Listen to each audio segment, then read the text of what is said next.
dia na Galileia, um homem chamado João falava com ternura de amor a seus irmãos, falava com ternura de amor a seus irmãos. Seu rosto resplandecia a paz que ele trazia. Fazei penitência, sempre, sempre João dizia. Fazei penitência, sempre, sempre João dizia. Viva João Batista, viva o precursor, porque João Batista anunciava o Salvador, porque João Batista anunciava o Salvador. Queridos irmãos e irmãs, mais uma vez hoje na liturgia, nós vamos ver a figura de João, que nos ajuda a entender qual é a nossa missão na igreja e no mundo, que é a de dar testemunho daquele que nos chamou. Nós estamos hoje no tempo comum. A semana passada nós iniciamos esse tempo bonito da igreja, que é o tempo comum. Nós vamos celebrar 33 ou 34 semanas de tempo comum. Iniciamos domingo passado e vamos até a quarta-feira de cinzas, onde daqui a pouco já vamos iniciar a quaresma. Aí nós fazemos um parênteses para celebrar a grande festa da Páscoa e retornamos o tempo comum após o Pentecostes e vamos até o final do ano com a solenidade de Cristo, Rei do Universo. O profeta Isaías, na primeira leitura, ele vem nos falar quem é o servo de Deus. Nós nos consideramos um servo do Senhor? Se sim, quais são as nossas características que mostram que a gente serve o Senhor? Isaías disse que o servo, ele foi escolhido por Deus. Desde o ventre materno, Deus escolheu o servo. E é interessante aqui na primeira leitura, que ele fala um pouquinho o que o servo deve fazer. Ele vem para recuperar Jacó, ou seja, recuperar os irrecuperáveis, recuperar quem está afastado. Diz que ele veio para unir.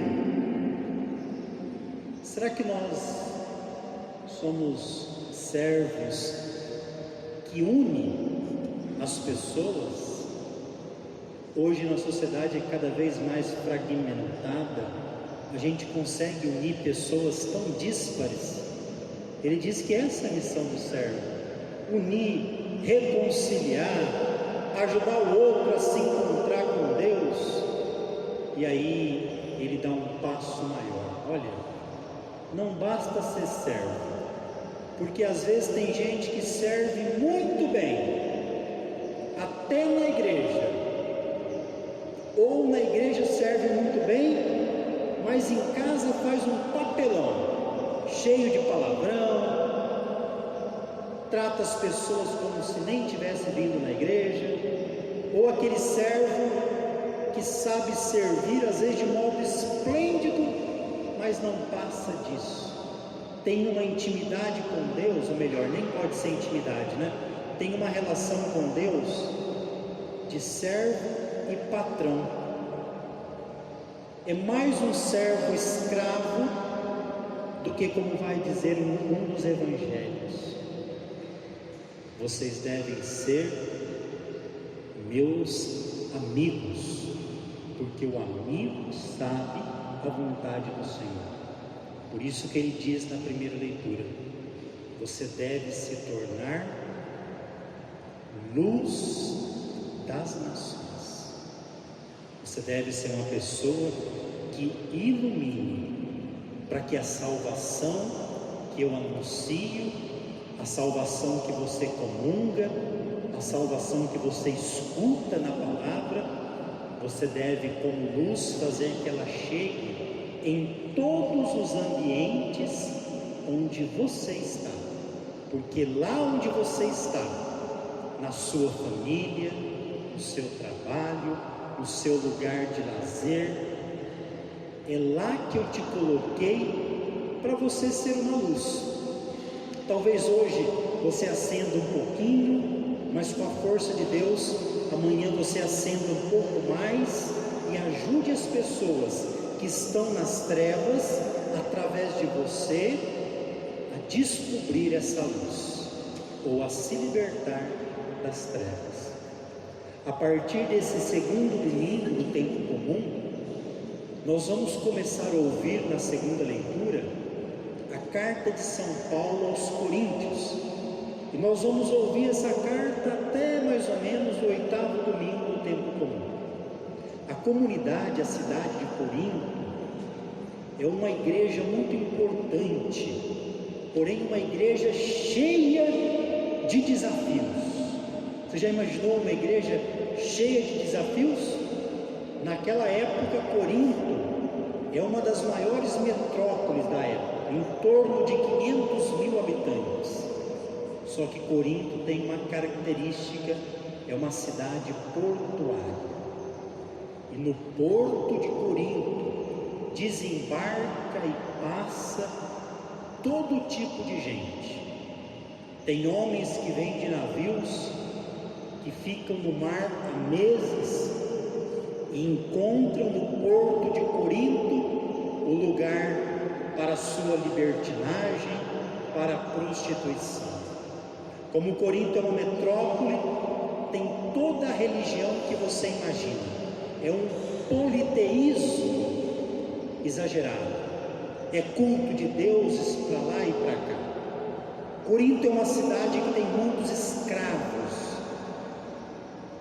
E Paulo vem dizer assim para nós, na segunda leitura de hoje: nós somos feitos, nós somos chamados à santidade. E como viver a santidade numa cidade tão complexa como Corinto?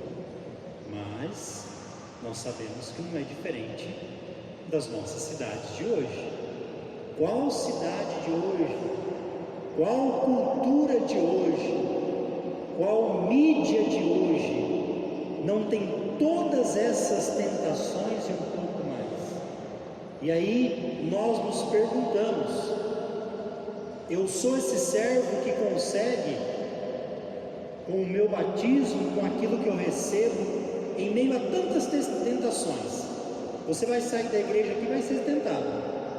Nós conseguimos viver em meio a tudo isso como filho de Deus? Ou nós nos deixamos levar por todas essas seduções? A palavra santidade aqui, ela também significa separado. Não é que eu vou deixar de viver no mundo, é claro que não, mas é no mundo saber separar. Olha, isso não me convém, isso me convém. Jesus se encarnou não numa redoma de vidro, Jesus se encarnou no mundo. Jesus teve contato com os piores, com as piores pessoas e os piores lugares. Só que nós sabemos que ele foi puro em tudo, fez tudo menos o pecado. Se relacionou com a prostituta, tocou no leproso que ele não podia tocar, ajudou as pessoas afastadas a se reintegrar na sociedade, para dizer para nós: olha, se Jesus fez esse caminho de estar em todo lugar e mesmo assim viveu uma vida autêntica, nós também podemos ser. No Evangelho de hoje nós vemos João Batista. Nesse ano da igreja que nós estamos, o ano A, nós vamos ouvir o Evangelho de Mateus.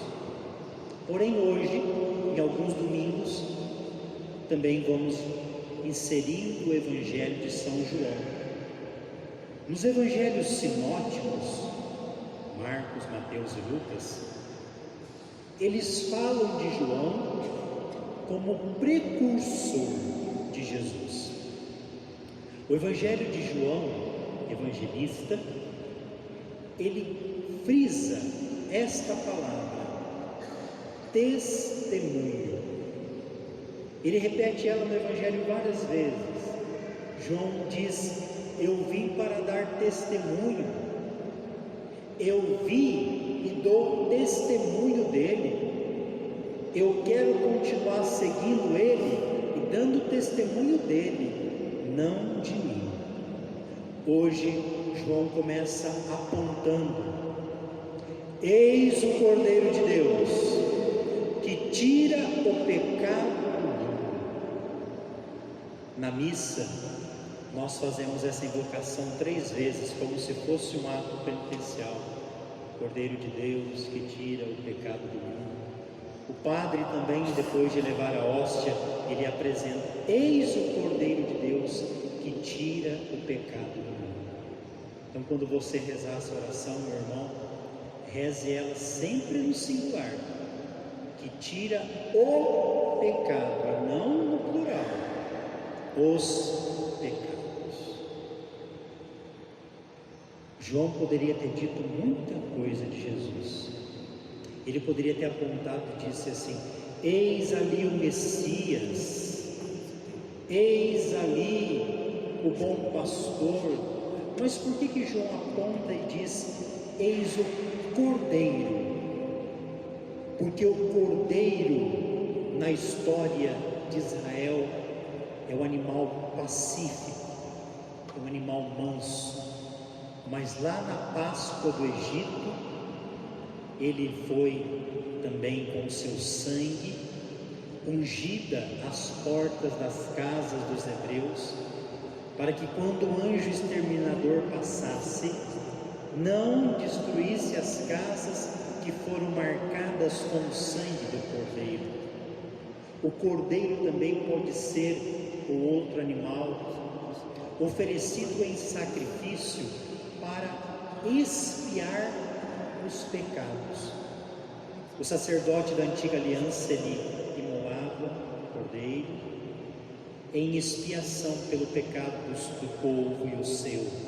Só que esse era um rito que sempre acontecia, porque sempre tem pecado. Quando João diz que ele é o Cordeiro de Deus, está dizendo que ele é o Cordeiro que vai se molar, que se molou por nós, uma vez por todas. Ele é o Cordeiro que vai de modo pacífico. O matadouro de Jesus é a cruz, e não vai precisar mais de expiação, porque ele vai se oferecer como Cordeiro uma vez por todas. É o Cordeiro de Deus que tira do mundo o pecado de não aceitá-lo como Salvador, de não aceitar o seu amor. E João hoje, ao dar testemunho, diz que ele passou na minha frente. Olha que testemunho bonito. É o testemunho de uma pessoa que tem maturidade no que faz. Ele chega no momento da vida e fala: eu agora chegou a minha hora, o lugar é dele, eu vim para preparar agora eu vou sair para que eu não apareça. O lugar é de Jesus, Ele que é o Salvador. Eu conheci algumas pessoas na igreja, algumas paróquias onde trabalhei, quando você tirava alguns coordenadores de pastoral, líderes de movimentos, trocava a coordenação, aquela pessoa deixava de ser coordenador. Qual é o óbvio da missão? Eu deixo de ser coordenador, mas eu vou continuar participando da minha pastoral, do meu grupo, servindo. Tinha pessoas que você trocava, ela não voltava mais, porque para ela só servia se ela estivesse coordenando, se ela estivesse aparecendo, se ela estivesse na frente. João, ele sai não para ir embora e não voltar mais, ele dá lugar para Jesus, mas ele se coloca atrás de Jesus, continua seguindo Jesus. Essa é a nossa missão, não falar de nós, mas dele, deixar que ele apareça. Ele dá testemunho. Eu vi o Espírito Santo descer sobre ele, como desce sobre nós no batismo. E uma das palavras que mais aparece no Evangelho de João, desceu e permaneceu. Ou em outro Evangelho, permanecei em mim, como o Pai permanece em mim e eu nele sou um, somos um. Permanecer é uma palavra importante para Jesus. O Espírito permanece em nós. E nós precisamos dar testemunho, como deu João Batista. Esse é o grande testemunho. Ele é o Filho de Deus. Louvado seja o nosso Senhor Jesus Cristo.